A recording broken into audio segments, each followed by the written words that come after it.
We are still hanging out here at Aggie Days, and I am sitting next to Elaine. And Elaine is going to show us how wool from the sheep becomes a sweater.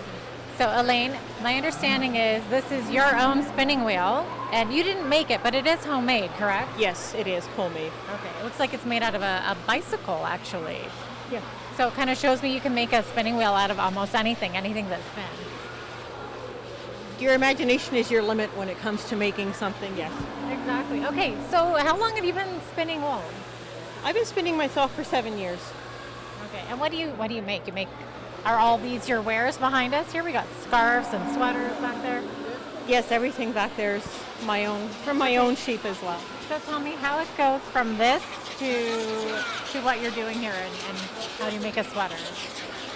From this dirty wool, we wash it with soap to take all the lanolin out of it, so we take the brown out.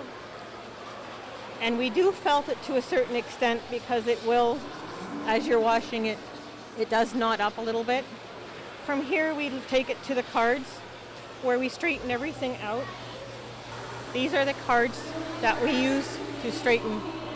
Is this how like most wool articles, wool clothing are still made today, or have they kind of gone more manufactured? Depends where you go.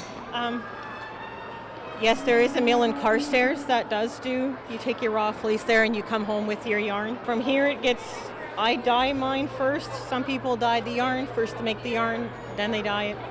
I like to see what it's going to look like before I start and have a project in mind. And then when this is done, I two-ply it. And from here I knit it.